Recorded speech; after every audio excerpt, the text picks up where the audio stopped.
So, braciole, translated literally, just means chop, as in like pork chop, but in southern Italy, it's usually a stuffed meat roll, and here in the US, where the southern Italian foodways historically dominate, it's usually a braised beef roll, and usually small. Everybody gets a whole one. I grew up with these, I love them, but I hate wrapping and unwrapping each tiny roll in butcher's twine. I'm gonna show you an easier way. Damn near any cut of beef could work, but the eye of round roast is popular. This is one of the hamstrings on the cattle. It's lean, so it doesn't leak a ton of grease into your sauce, and it has long, perfectly parallel meat fibers. That's good because this is one of the few times when you really might want to slice meat with the grain. Cut parallel to the fibers. You'll see why at the very end. I'm just slicing this as thin as I reasonably can while minimizing risk of slicing into my hand. There's really no safe way to do this. You just gotta go slowly and methodically. Pick your hand up a lot to check and see where the knife is, and use a really sharp knife so that you don't have to push too hard. Just saw gently. This roast was like $10, about £1.50, 700 grams. I got 7 pieces. Lots of recipes tell you to pound these out to get them flatter and wider, but a meat mallet does almost nothing on a cut like this, cut with the grain. The muscle fibrils are just too strong. There's no point in pounding, so just skip it. Time for filling. I'll peel and chop half a head of garlic, and I might as well chop in my big bunch of fresh parsley while I'm at it. Get that nice and fine. The finer it is, the less likely it is to fall out. I'll zest on a lemon because I have one, grate on a big pile of Parmesan, and add a roughly equal quantity of breadcrumbs. Panko is my jam for stuffing because it absorbs more liquid. Other than the crumbs, everything we put in here needs to be really strongly flavored, hence the capers. There just isn't much room for filling in a little braciole, so you just gotta make sure you're not wasting space. I've got this sweet pickle relish in the fridge that I bet will be awesome in this. You could use a million things. A handful of chili flakes, some black pepper, and a pinch of salt. The cheese and capers are already salty, so I don't need much salt. I'll mix all that up together, slap it on our first slice of beef, and roll her up.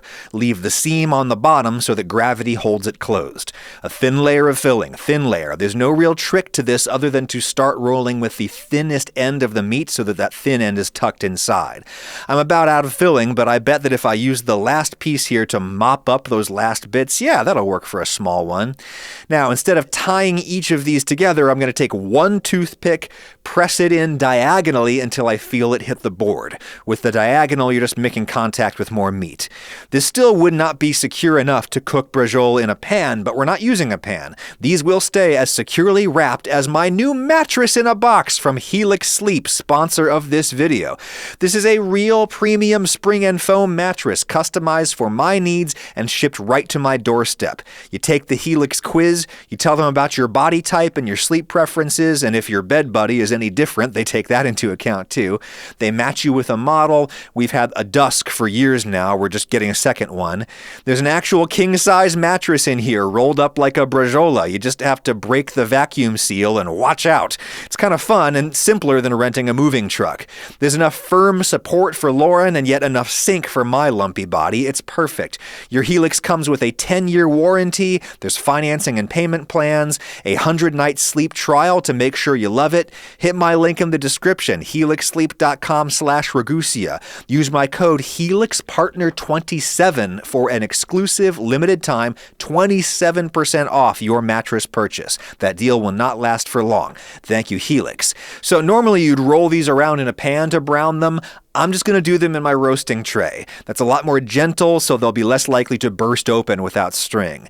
Just try to keep them far apart so that hot air moves all around them. A little more olive oil on top, maybe some more seasoning. Season aggressively because lots is going to dissolve out into the sauce. In the oven at 400 Fahrenheit, 200 C, ideally convection, and brown them a few minutes, just as much as you can before the meat starts to retract and then the rolls will open up. That would be bad. This is all the intense heat these can take, and it's all they need. Now, literally all we do is dump in 2 28-ounce cans of high-quality crushed tomatoes. To account for evaporation, I'd probably put in a big splash of water or wine, make sure the pieces are covered in sauce, and that's it. Stuff will leak out and flavor that sauce, trust me. Cover this up to retain steam, throw it in the oven, and reduce the heat to 300 Fahrenheit, 150 C, or even lower if you have literally all day. This is 5 hours later. I have not stirred this or checked on it once. I'm going to use a fork to see how tender the meat is. If I can just start to pull the fibers apart, then I'm happy. If I was serving these whole, I would cook them until very soft, but I'm planning to slice them into pretty little pinwheels, and I want them to hold together when I do that. So these are done. With all that meat out, I can finish the sauce. Just give it a stir and see how it tastes. Honest to God, that is perfect. That needs nothing else. A huge amount of flavor leaked in there. It's one of my favorite tomato sauces I've ever made with zero effort. And it's nice and bright because we use such low heat. Now's a good time to drop my pasta. This is enough sauce for at least a whole 1-pound box, at least for 4 people, but I'm just doing enough for 2, and then I'll have sauce and meat for leftovers. Freshly cooked pasta with reheated sauce and reheated braised meat is generally even better than it was on the day you cooked it. Now that these have cooled a bit, I can pull out the toothpicks, generally too wet and slimy to get with my fingers. Tongs are the tool for the job. Time to slice.